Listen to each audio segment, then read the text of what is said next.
tontura, palpitação, aperto no peito, dor no estômago, dificuldade para respirar, sudorese, tremores. Esses são alguns dos sintomas da ansiedade.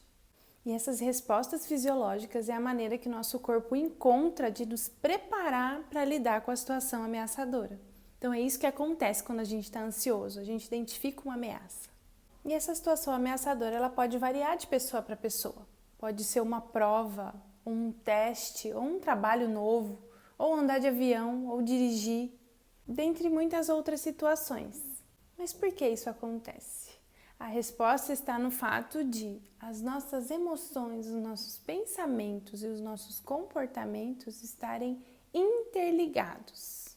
Isso significa que a maneira como você pensa vai interferir na maneira que você vai se sentir e no que você vai fazer, na maneira que você vai se comportar.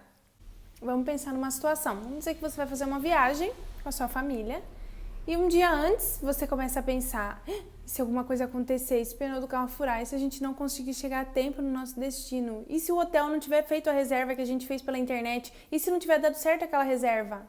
Ao pensar dessa maneira, como você acha que você se sentiria? Provavelmente o seu cérebro ia identificar uma situação ameaçadora e ia começar a preparar o seu corpo para lidar com aquilo. Então você experimentaria reações fisiológicas da ansiedade. Por outro lado, diante dessa mesma situação, você poderia pensar: yes, a gente vai viajar em família, que legal, eu esperei tanto tempo por isso, a gente está indo para a praia, vai ser muito divertido, vai ser muito legal. Como você acha que você se sentiria? Mais animado, mais feliz, mais empolgado para a viagem. Então são duas reações, duas formas de pensar diferentes para uma mesma situação e cada uma delas te faria sentir de uma maneira. Então a maneira como a gente pensa, ela vai definir como a gente vai se sentir. Então eu queria convidar você a fazer uma reflexão.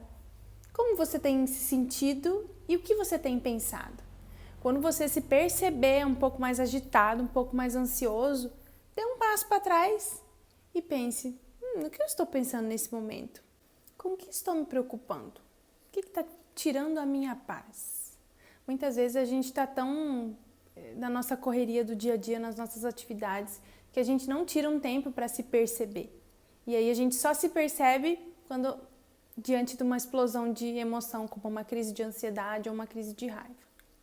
Então eu te convido ainda hoje a começar a fazer esse exercício de olhar, de se perceber, de olhar para dentro de você. Muitas pessoas que sofrem de ansiedade, elas querem uma coisa que seja rápida, que a gente resolva agora, porque gera aquela urgência. Mas lidar com a ansiedade é um processo, tá? Então comece isso ainda hoje, a olhar para dentro de você e continuamos juntos nesse processo de autoconhecimento, tá bom? Um beijo e até a próxima!